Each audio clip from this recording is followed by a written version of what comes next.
말씀 시작하기 전에 오늘은 긍휼사역부에서 긍휼사역을 나가시기 전에 저희를 불쌍히 여기사 저희부터 따뜻한 밥을 먹여주신다고 말씀해 주십니다. 네, 오늘 또 아침 식사 다 하시고 또 가시면 되겠습니다. 또 수고해 주신 우리 긍휼사역부에 감사를 드립니다. 구원이 유대인과 함께 시작되었다가 다시 이방인의 소유가 되었다가 결국 다시 돌아와 유대인과 함께 끝난다는 하나님의 섭리 이야기 속에서 바울은 유대인에게도 소망을 주고 동시에 이방인도 자신의 구원에 대해 자만하지 않고 깨어 있게 합니다. 그래서 결국 유대인도 지금은 복음을 반대하거나 거부하는 것처럼 보이지만 결국 복음의 수혜자가 될 것이다 라고 이야기를 합니다. 그래서 하나님이 시작한 구원 이야기는 하나님에 의해 끝마치게 될 것이다. 그래서 전체 구원의 이야기 속에는 하나님의 섭리가, 하나님의 신실한 섭리가 개입되기 때문에 지금 당장 눈에 보일 때는 이스라엘이 예수님을 반대하는 것 같고 언약에서 멀어진 것 같고 하나님의 뜻에 반하는 것처럼 보여도 하나님의 신비한 섭리가 개입하여 결국 이스라엘도 구원을 받을 것이다 라고 얘기를 하고 있습니다. 그래서 오늘 말씀 로마서 11장 25절에 형제들아 너희가 스스로 지혜 있다 하면서 이 신비를 너희가 모르기를 내가 원하지 아니하노니 라고 되어 있어요. 이 신비는 이방인의 충만한 수가 들어오기까지 이스라엘의 덜어는 우둔하게 된 것이라. 너희가 스스로 지혜 있다면서 이 신비를 너희가 모르기를 내가 원하지 않는다. 그래서 이게 신비라고 그래요. 이스라엘 백성들이 구원을 받는 것, 또 우리가 구원을 받는 게 하나님의 신비한 섭리 속에 있다라고 얘기를 하고 있습니다. 그런데 이 신비라고 하는 것은 원래 그 단어 뜻 자체가 입을 다물다라고 하는 뜻을 가지고 있습니다. 그래서 이 미스테리온이라고 하는 단어는 미오라는 단어에서 유래가 됐는데 입을 다물다라고 하는 동사에서 유래가 된 단어예요. 그러니까 우리가 신비 앞에서 지혜 있다라고 떠들 수가 없는 거예요. 역시 내가 알던 대로 됐네. 내가 이럴 줄 알았어. 봐봐, 내 뜻대로 내가 생각한 대로 이게 이루어지잖아 라고 얘기할 수 없는, 자랑할 수 없는, 그래서 입을 다물다 라는 뜻이 바로 신비라고 하는 것이죠. 그래서 하나님의 신비 앞에서 입을 다물 수밖에 없는 것입니다. 그래서 이 특별히 하나님의 기적도 신비라고 할 수 있겠지만 하나님의 섭리가 신비 속에 있어요. 그러니까 이 하나님의 섭리는 기적은 순간적으로 이루어진 초자연적인 역사라고 하면 하나님의 신비한 섭리는 수 없는 원인과 결과 속에서 오랜 기간 동안 이루어진 하나님의 인도하심 가운데 이루어진 하나님의 손길 가운데 이루어진 그러한 입을 다물 수밖에 없는 어떤 것입니다. 그래서 절망적인 상황이 기회가 되고 실패가 성공으로 가는 지름길이 되고 버림받음이 오히려 얻음의 기회가 되고 잘려나감이 접붙임으로 이어지고 넘어짐이 오히려 도약이 되는 뒤를 돌아봤을 때 하나님이 이렇게 일하시는 분이구나 라고 깨달아지는 어떠한 것입니다. 그래서 하나님의 신비한 섭리가 그들에게 있다. 우리에게 있다. 그래서 인간이 그 하나님의 신비한 섭리 앞에서는 인간의 계획이나 컨트롤이나 조정이나 뭐 이런 것들이 먹히지 않는 그런 것입니다. 그런 것들을 뛰어넘는 그런 반전과 새로운 일들이 펼쳐지기 때문입니다. 그러면서 이 신비는 이방인의 충만한 수가 들어오기까지 이스라엘의 덜어는 우둔하게 됐다. 이스라엘의 일부분이 우둔하여져서 복음을 받아들이지 않게 된다라는 것입니다. 하지만 그 우둔함까지, 그 실패까지, 그 넘어짐까지도 하나님의 섭리의 계획 속에 있어요. 하나님의 섭리의 손길 속에 있어요. 그렇기 때문에 그것은 반드시 실패로 끝나지 않을 것이다 라고 얘기하고 있습니다. 그래서 중요한 거는 우리가 하나님의 계획 속에, 하나님의 다스림 속에 하나님의 우리를 돌보시고 인도하시는 그 섭리 안에 있다면 우리는 넘어짐도 심지어 우리의 불순종도 우리의 죄까지도 결국에는 하나님의 뜻을 이루는 도구로 사용될 수 있다라고 얘기를 하고 있습니다. 이러한 그 하나님의 섭리 속에서 이방인과 유대인들이 함께 다 구원받을 것이다라고 하는 그 메시지가 누가복음의 시몬에 의해서 얘기를 하고 있습니다. 누가복음 2장 30절에 내 눈이 주의 구원을 보았사오니 이는 만민 앞에 예비하신 것이요 이방을 비추는 빛이요 주의 백성 이스라엘의 영광이니이다. 시므온이 아기 예수님을 봤을 때 이는 만민 앞에 예비하신 것이다. 내 눈이 주의 구원을 보았다. 이분이 이방을 비추는 빛이면서 동시에 이스라엘의 영광이다 라고 얘기하고 있어요. 이방에 비치면서 이스라엘의 영광이에요. 이거는 분명히 시므온이 예수님이 어떤 분이신지에 대해서 드러낸 계시적 어떻게 보면 표현이죠. 이분이 이방에 비치고 이스라엘의 영광입니다. 그런데 이 계시 속에서도 동시에 어떻게 이스라엘의 영광이면서 동시에 이방을 비추는 빛이 되는지는 설명되어 있지 않아요. 그 하나님의 섭리 속에서 어떻게 예수 그리스도가 이방인에게 빛이 되고 이스라엘의 영광이 되는지는 설명이 되어 있지 않아요. 그러니까 하나님의 계시는 항상 드러나면서 동시에 감춰져 있어요. 감춰져 있으면서 동시에 드러나 있어요. 그러니까 하나님의 계시를 보면서도 알 수 없는 영역이 있어요. 그래서 이 하나님 자신을 계시하실 때 우리는 쉐키나이의 영광을 보게 되는 거거든요. 그 쉐키나이라고의 영광은 하나님의 임재의 영광인데 하나님이 임재하셔서 자기를 드러내시는 거예요. 근데 그 쉐키나의 영광이 구름 가운데 그 영광이 드러나요. 그래서 여기 보시면 구름이 회막을 덮이고 여호와의 영광이 성막에 충만해요.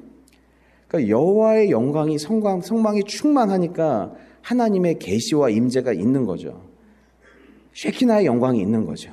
그런데 동시에 그게 구름으로 덮여 있어요. 하나님이 계신데 하나님이 안 보여요. 하나님이 말씀하시지만 어떤 영역은 알지만 우리가 모르는 영역이 더 많아요. 그래서 하나님은 항상 계시 속에서 자신을 드러내시는 분이면서 동시에 신비 가운데 있는 분이에요. 우리가 다 파악하고 알 수 없는 분이에요. 그래서 우리는 하나님을 알지만 알지 못합니다. 하나님 말씀하시지만 또 모르는 영역이 너무 많아요. 그래서 기독교에 하나님을 아는 지성적인 면만 있다고 하면 기독교는 참된 종교가 될 수가 없어요. 하나님을 알지만 하나님을 경외하고 높이 보고 볼 수밖에 없는 하나님을 모르는 이 구름 가운데 계신 하나님인 거예요. 그래서 저는 하나님이 나의 인생을 우리의 삶을 어떻게 인도하실지 신실하게 인도하실지는 알지만 한 걸음 한 걸음을 어떻게 인도해 가실지 우리는 다 알 수가 없어요. 다 알 수가 없어요. 하나님이 이런 분이십니다라고 알면서도 다 알지 못하네요. 심지어는 하나님은 사랑이십니다라고 얘기해 놓고도 그 사랑의 아주 일부분만 내가 알고 있는 거예요. 그러니까 그래서 우리는 영원토록 하나님을 경험하고 알아가고 깨달아갈 분량만큼 하나님이 심오하신 분이고 크신 분이고 넓으신 분이고 깊으신 분이에요. 아주 이만큼밖에 아직 모르는 거예요.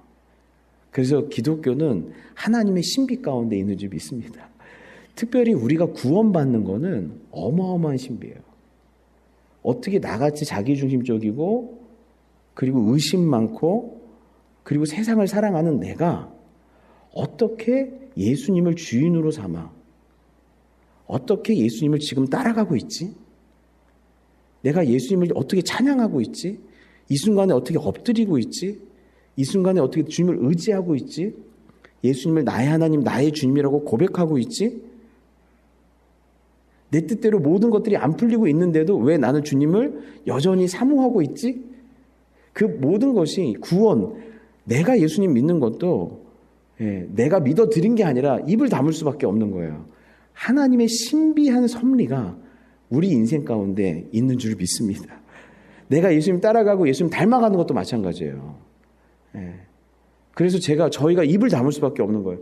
저희가 잘 눈치를 챘죠? 저희가 똑똑했죠? 제가 주님을 잘 순종했죠? 라고 말할 수가 없는 거예요. 하나님의 신비한 섭리의 손길이 내 삶 가운데 있어서 이렇게 주님을 예배하고 주님을 찬양하고 경배하는. 어저께 우리 풀히스팀 찬양팀이 왔는데 우리 친구들이요, 인천 계산교회 청년부 친구들이에요. 근데 처음에 미국에 온다고 했을 때 미국이 더 좋은 나라로 가면 어떡해? 그래서 교회에서 지원도 많이 안 해줬대요.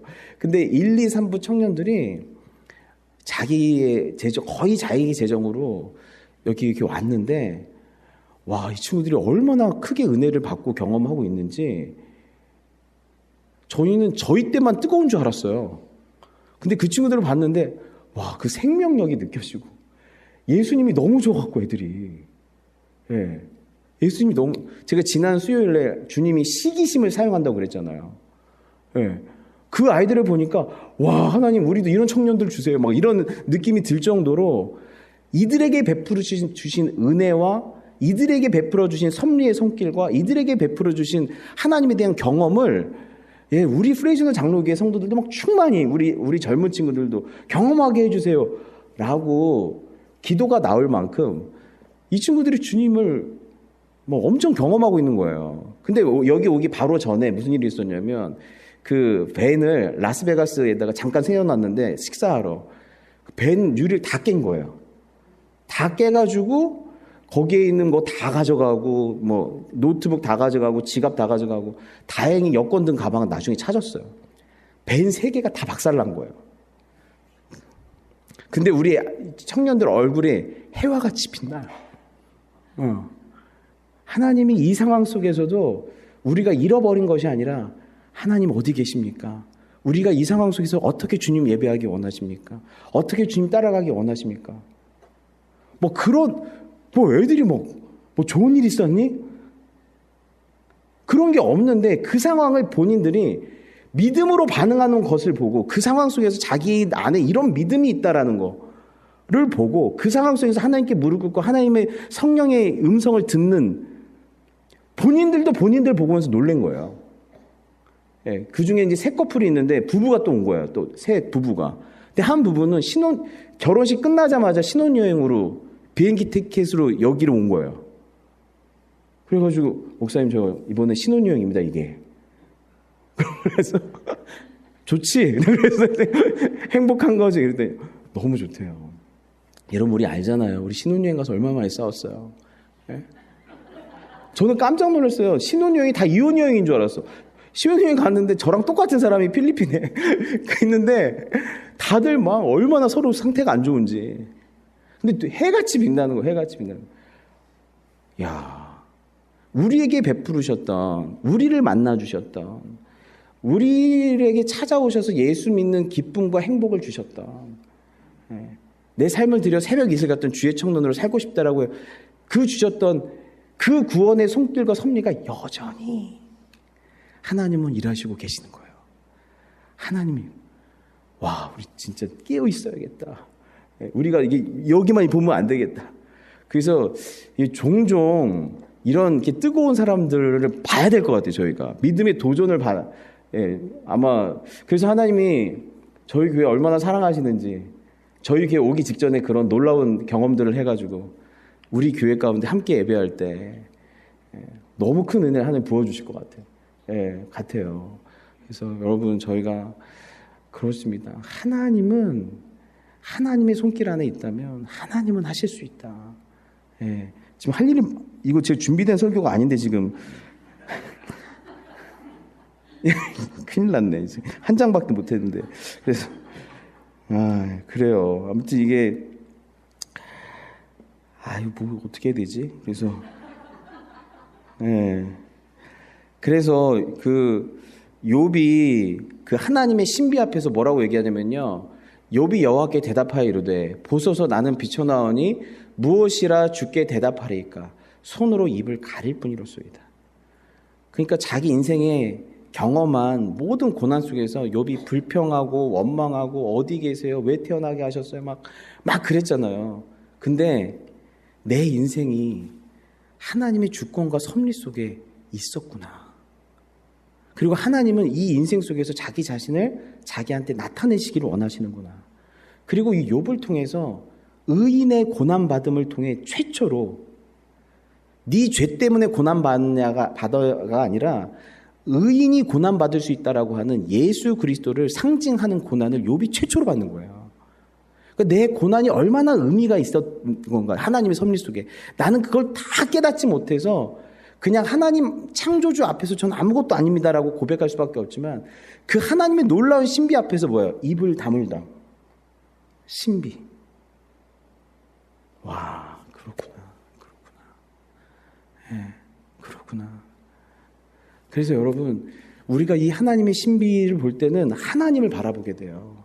그렇다고 해서 우리가 신비주의자가 되면 안 돼요. 신비주의자는 그 신비를 베풀어 주신 하나님보다 신비 자체의 목적을 두고 신비로운 경험 자체의 포커스를 두고 그것들을 계속 체험하려고 그러고 그리고 신비로운 체험 자체를 통해서 자기를 자랑하려고 그래요. 그래서 신비주의는 항상 자기 중심적일 수밖에 없어요. 복음의 신비는 그 복음이신 예수 그리스도를 바라보게 하지만 신비주의자들은 자기 중심적으로 항상 어떤 것들을 경험해서 자기를 다른 사람보다 높게 하려고 하든지 항상 나한테 이게 좋은 일인지 나쁜 일인지 이게 나한테 복이 되든지 저주가 되는지 미래가 어떻게 될 것인지 그걸 내가 어떻게 컨트롤해야 될 것인지 라고 해서 자꾸 자기 중심으로만 갈 수밖에 없어요. 하지만 기독교가 신비로우신 예수 그리스도를 바라보게 될 때는 하나님 주님을 신뢰합니다. 내가 주님께 맡깁니다. 그 모든 것 속에서 하나님의 신비한 섭리의 손길 속에서 결국 하나님은 자기 자신을 나타내실 것입니다.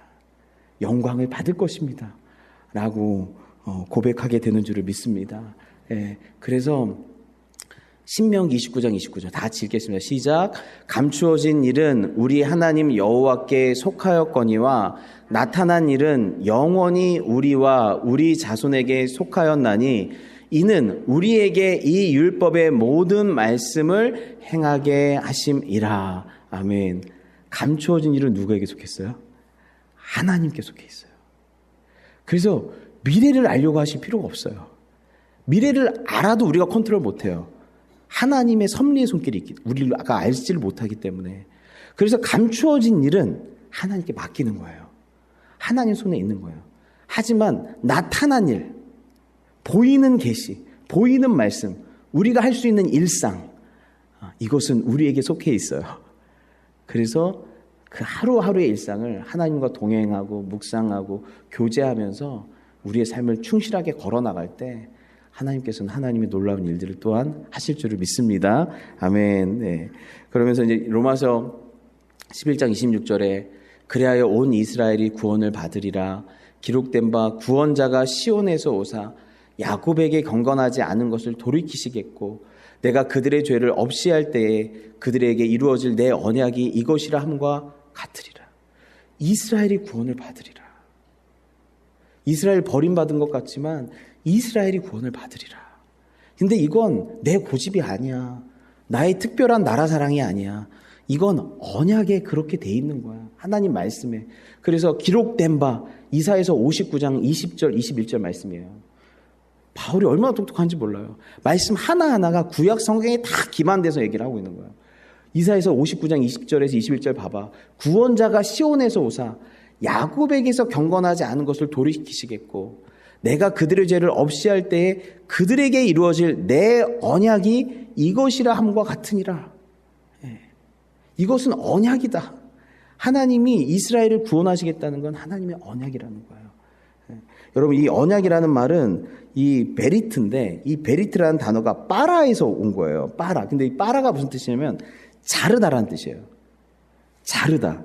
무슨 뜻이냐면 언약을 신실하게 이행하지 않을 경우에는 이 재물이 쪼개지는 것 같이 잘림을 당한다, 쪼개진다라는 뜻이에요. 그래서 이 고대 근동 지방에서 언약을 맺는다고 하는 건 항상 목숨을 담보하는 거였어요.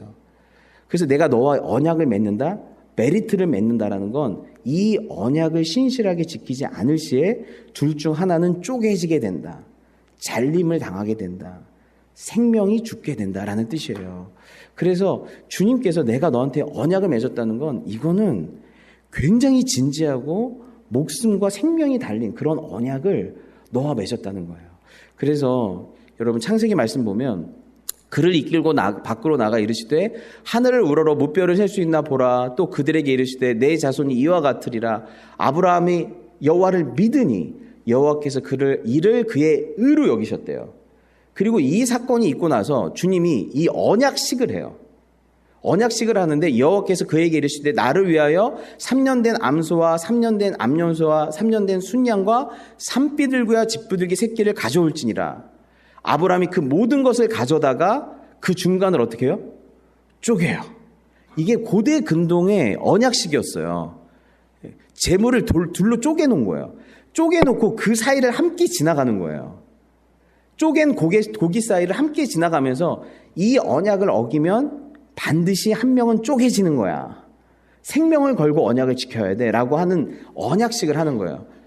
놓고 새는 쪼개지 아니하였으며, 왜 새는 안 쪼갰을까? 또 이 얘기하면 또 20분 가야 되니까 이건 다음에. 그래서 아무튼 이게 쪼개는 거예요. 쪼개놓고 거기를 걸어가는데 해질 때 그럼 누구랑 같이 걸어가야 돼요? 주님이.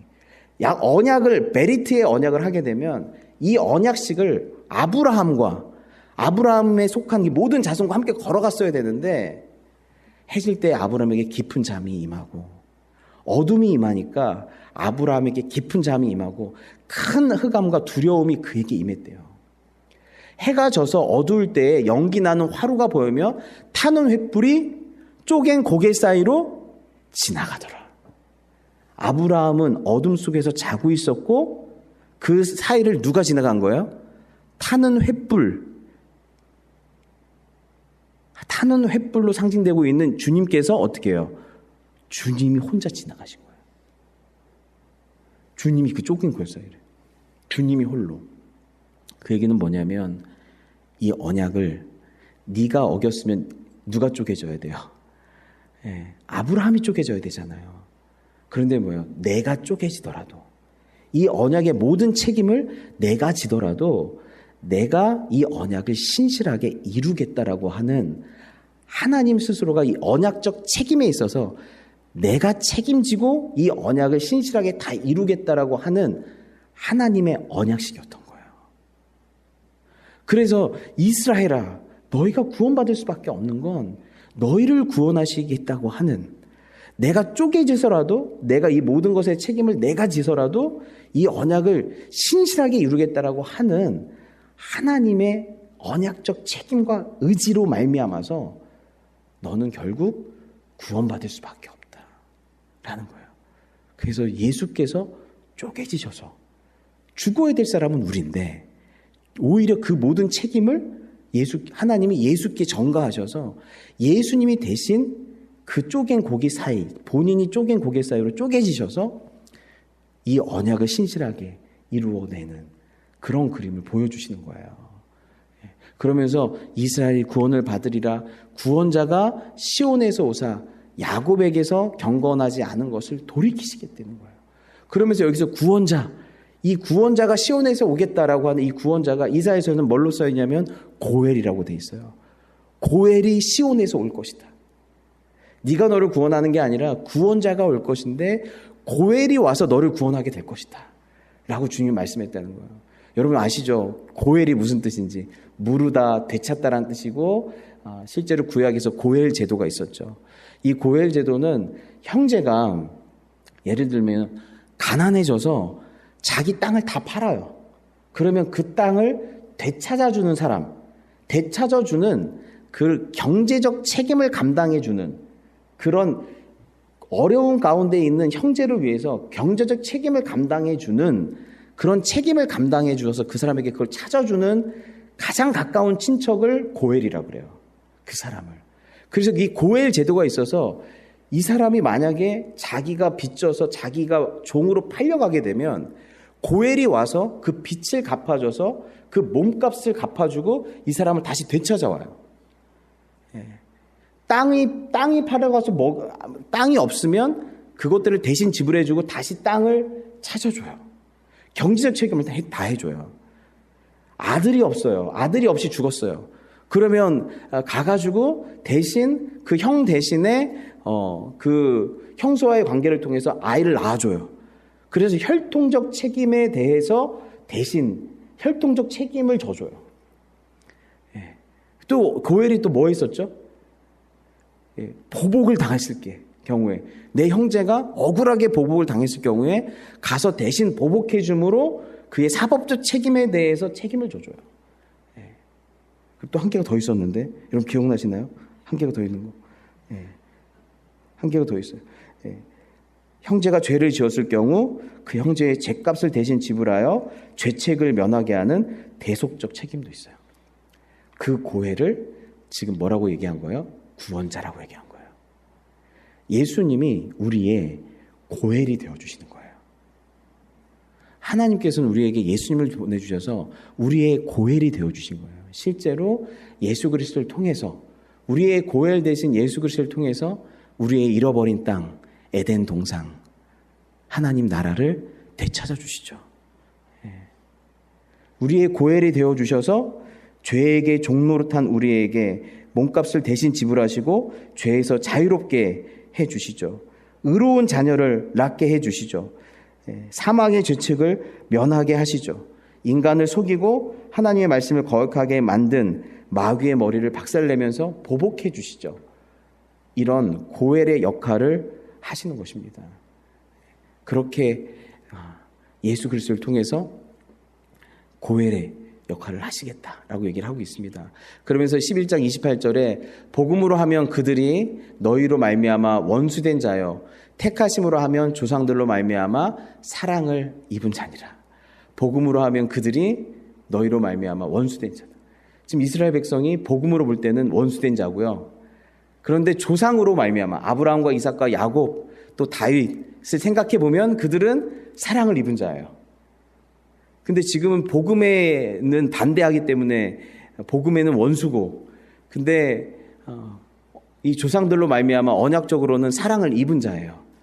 근데 하나님은 어떻게 하실까요?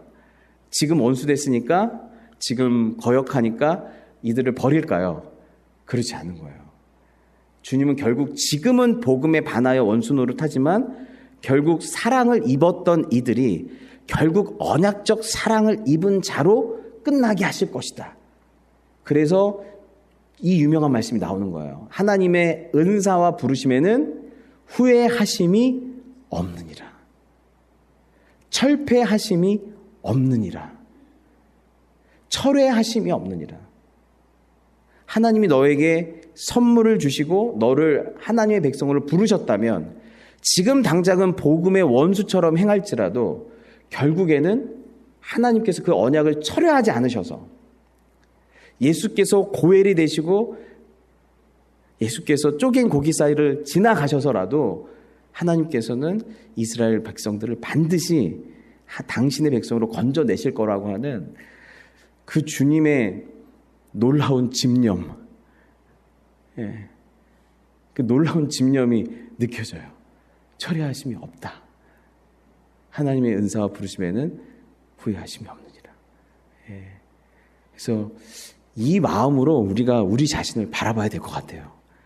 하나님이 나를 부르셨다면, 그리고 나에게 하나님께서 은혜를 주셨다면 하나님은 후회로 끝나지 않으실 것이다.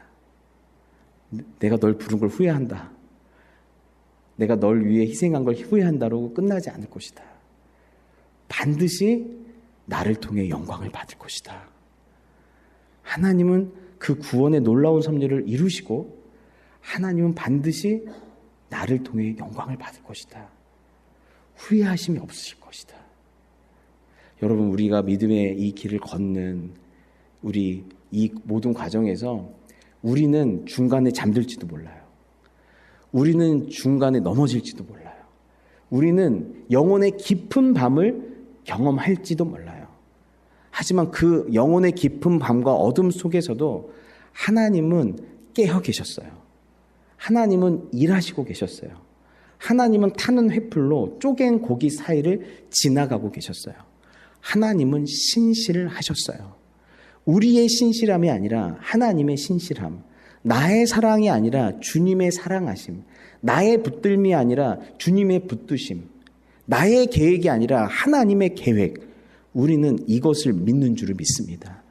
그래서 이스라엘이 지금 당장은 떠나는 것 같이 보이고 지금 당장은 정하는 것 같이 보여도 이들은 하나님의 언약에 있고 그리고 하나님은 그 언약을 반드시 신실하게 깨어서 이루실 것이기 때문에, 그리고 그 끝이 반드시 후회가 아니라 하나님이 영광 받으실 것이기 때문에 너희들은 그 믿음으로 서로를 바라보고 믿음으로 우리의 삶을 하나님의 신비의 손길에 맡기라고 하시는 줄을 믿습니다. 아멘. 네. 더하면 이제 안 될 것 같아요. 네, 같이 기도하겠습니다.